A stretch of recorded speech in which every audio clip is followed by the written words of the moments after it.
Society, reuniting a couple of longtime newspaper colleagues, Linda Haas and Ken Wyatt. Welcome to the show. Thank you. It's good to be here. For many years they worked together at the CIPAD. Yes. We did. Was Ken your boss? He was No. everybody's boss. I was nobody's boss, actually. Ken, the editor of the CIPAD, and Linda, you've had Editorial writer. editorial writer. Yeah. He wrote the editorials. For 30 years. Yeah. Over. Wow. So I know you both are keen on Jackson County's history, and you've got another event for the Society.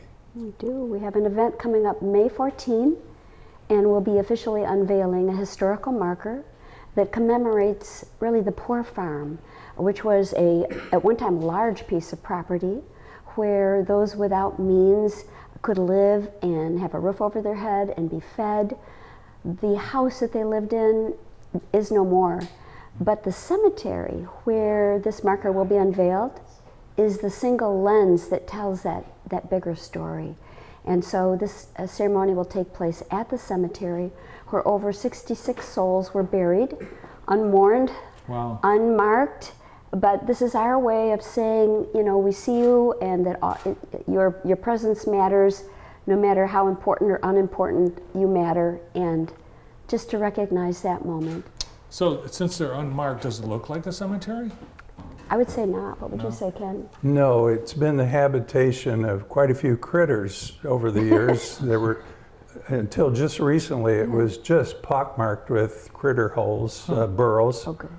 And Dave Velwell, who has been doing an awful lot of work to prep the site, has been busy filling the holes and removing some of the vegetation, and even 2 or 3 trees that were taken down that were in danger of falling.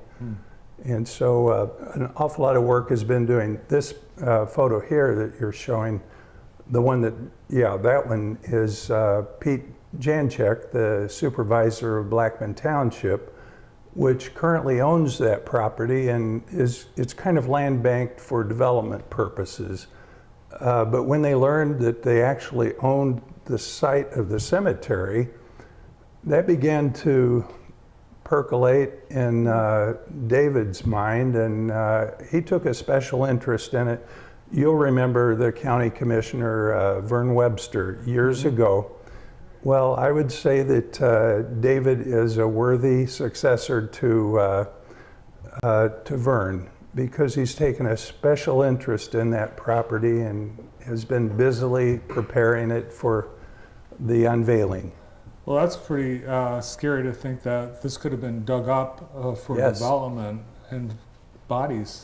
Oh my gosh, that would have been awful. Absolutely, and there's David and Ken really have such an appreciation for this property and for giving it its due. The picture that's on the screen now is of the historical marker that our society researched, and actually it is installed. We were there for the installation, but it's covered now, and we're going to have official unveiling on the 14th. But it tells the story, the broader story of how important this property was in Jackson's history. And it shows some pictures of the earlier buildings. And this is one of the earlier buildings. This was on County Farm Road? Yes, it was. No kidding. No kidding. No kidding. At one time, the first building that was built shortly after 1839 burned in a fire in 1886. This is the second building that was built on that same property north of County Farm Road. And unfortunately, it also was burned in a fire in 1967. So there's nothing there now to show the poor house. But we have references to it on maps. And there are some outbuildings that are still kind of harken back to those days. So Jackson North Technology Park is going in around here, near there. So you caught this just in time. We did. Wow. Very lucky.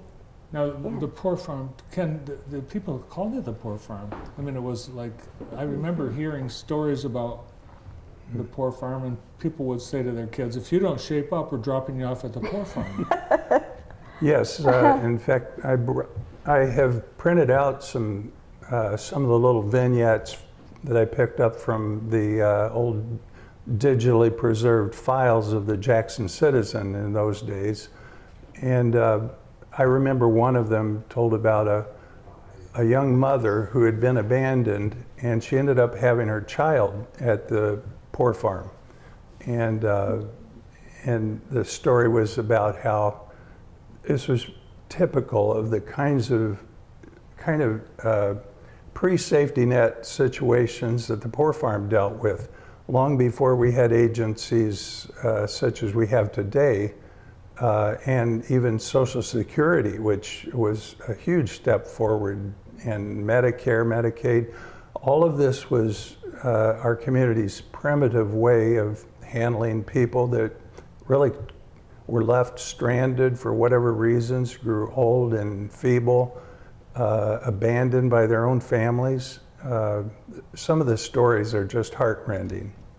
So we're on both the poor farm itself and the cemetery with this historic marker. Yes. Exactly. That's how the County Farm Road got its name. I believe so. I believe that that's Yes. correct. I've never run across the exact reference to how it was named, but I mean, that just seems obvious. And what today is the Jackson County Medical Care Facility, I guess that's Yes. what this evolved into over the years, Yep. Right. right? In the 1960s, the existing house, this is before it burned obviously, was not able to be maintained by the people that were in it. They were infirm at the time, they were aged. The concept behind the poor farm, poor house was that this was to be a working farm where people would produce from the land, the grains, the crops, take care of the animals. Then they would live off the fruit of the land and maybe sell the surplus to the city for a profit, that it would be self-sustaining. But in the 1960s, the people had become so old that they weren't able to contribute in any meaningful way, and they were in such need of medical care that Jackson put up a bond issue to fund the Jackson County Medical Facility. And then in the 60s, they were transferred to that facility. So this operated until the Yes. 1960s. Yes. Yes. Wow. It was called the infirmary at that point. It's had many names: the pauper house, the alms house, the poor farm, the poor house, and the infirmary, just a few. Do either of you remember it? The structure? Or? It was gone by the time I came here in the early 70s. It actually burnt the building that most recently had housed the poor farm, burned down. That one, yeah. This one? Yeah, that one burned down in 1967, I believe. They had already evacuated all of the residents to the new facility, and there was I guess a family that had been hired to demolish the building, and in the process of that, one night it just burned down. But it was doomed to anyway. It was- Right. Yes. Yeah.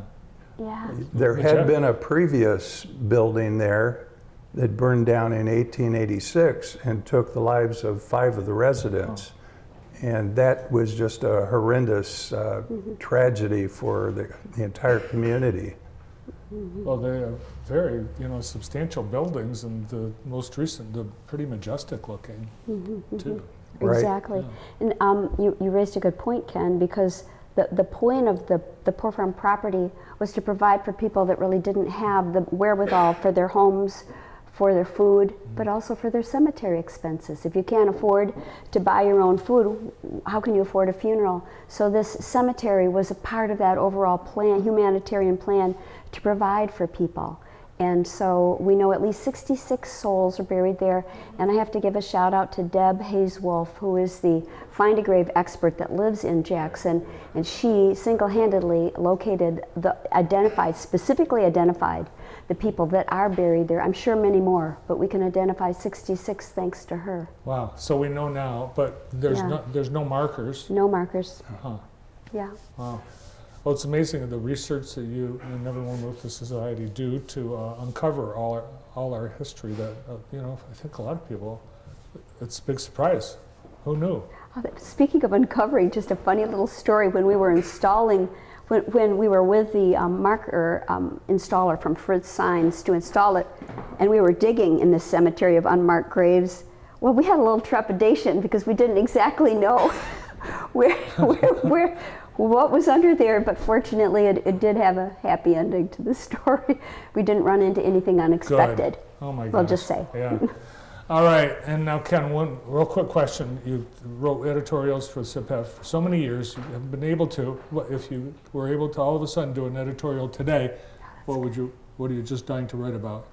Well, I think I would be for motherhood and apple pie for a good start. And I'd love to see the war in Ukraine resolved peaceably. Wouldn't that be great? All right. I think you have a lot of fans for that. Thanks for coming in today. Thank you. From the Jackson County, Michigan Historical Society, Linda Haas and Ken Wyatt. Next on the show, from Columbia Schools, we've got two students getting ready for a Mishmash